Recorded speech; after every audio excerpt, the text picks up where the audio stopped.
Accidente nuclear de 3 Mile Island.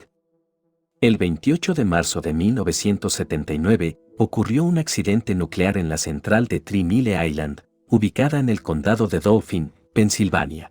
Este suceso ha sido considerado como uno de los más importantes en la historia de la energía nuclear en Estados Unidos. En este video, analizaremos lo sucedido, las causas y consecuencias, y las implicaciones para la vida humana en el futuro, las teorías de conspiración que se tejen alrededor de este siniestro. ¿Qué sucedió en 3 Mile Island?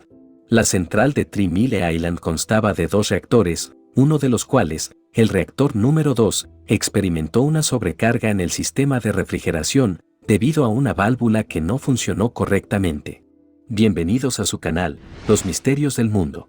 Presentamos los hechos tal cual han sucedido, y esperamos que sea usted el juez, en cuanto a creer o no, hechos impactantes que han cambiado la historia de la humanidad para siempre. El núcleo del reactor comenzó a sobrecalentarse y a liberar gases y vapores radioactivos en la atmósfera. La planta de energía nuclear detuvo la reacción nuclear, pero el daño ya estaba hecho. La gran pregunta que ronda en nuestras cabezas es, ¿por qué ocurrió el accidente? El accidente en 3 Mile Island fue el resultado de una serie de fallos técnicos y de comunicación. Los operadores de la central no fueron conscientes de la gravedad de la situación y tomaron decisiones equivocadas. También hubo problemas en el diseño del reactor y en el entrenamiento de los trabajadores de la central. En cuanto al diseño del reactor, el reactor de la central de 3 Mile Island era un tipo de reactor llamado PWR, reactor de agua a presión, que utiliza agua presurizada para transferir calor del núcleo del reactor a un generador de vapor que produce electricidad. Uno de los problemas del diseño del reactor era la forma en que se controlaba la temperatura del núcleo.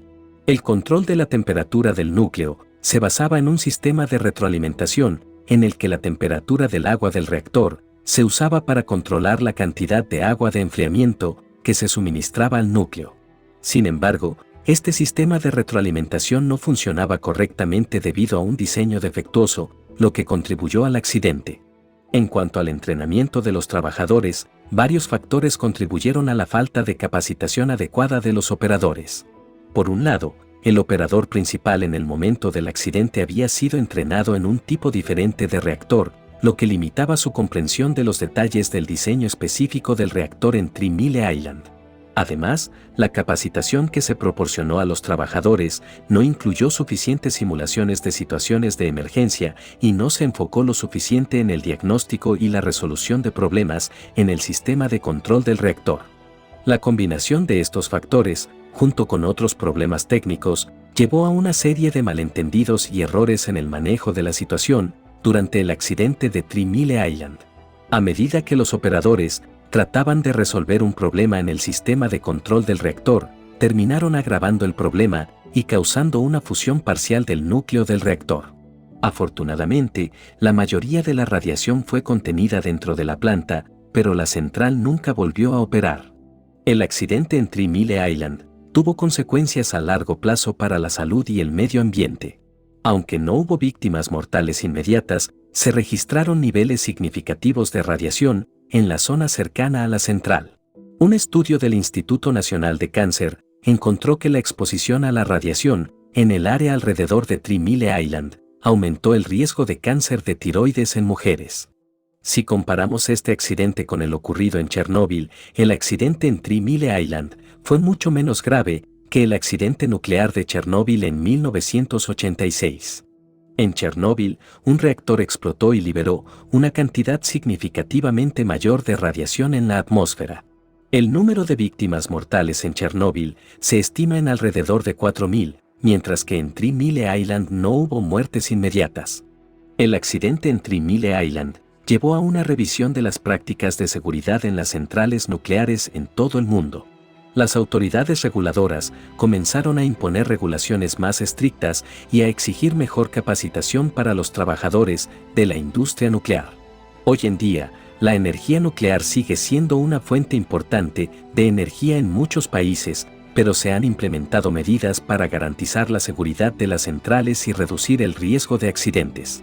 Sí, existen algunas teorías de conspiración relacionadas con el accidente en 3 Mile Island. Algunas personas creen que el número real de víctimas fue mucho mayor de lo que se informó oficialmente y que las autoridades encubrieron los efectos reales del accidente en la población local.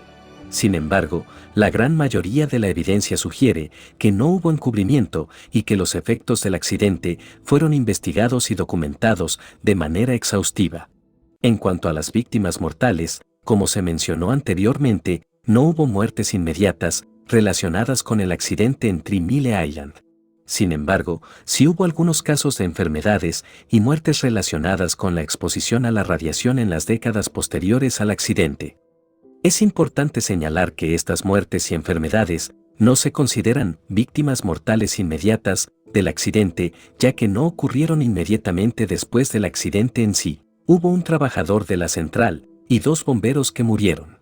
El trabajador de la central, un técnico de mantenimiento, murió varios días después del accidente debido a un golpe en la cabeza que sufrió mientras realizaba una tarea en la central. Los 2 bomberos murieron en un accidente de tráfico mientras se dirigían a la central poco después del inicio del accidente. El accidente en 3 Mile Island fue un recordatorio de los peligros asociados con la energía nuclear. Por supuesto, la fe ciega que existe en Norteamérica hacia la energía nuclear cambió para siempre. Por muy increíble que parezca, hasta hace años recientes 2019, la central 1 de la planta se cerró, y ahora es un sitio de almacenamiento de desechos radiactivos. La central eléctrica cerrada se convirtió con los años en una parada popular para los amantes del turismo oscuro, muchos turistas ávidos de conocer de primera mano las instalaciones y los sitios asociados con muertes o tragedias. Hemos llegado al final del video. Danos tus comentarios sobre el tema, estaremos encantados de conocerlos. Por favor, regálale un like al video. Si no estás suscrito, por favor puedes hacerlo. Nos vemos pronto con nuevo contenido.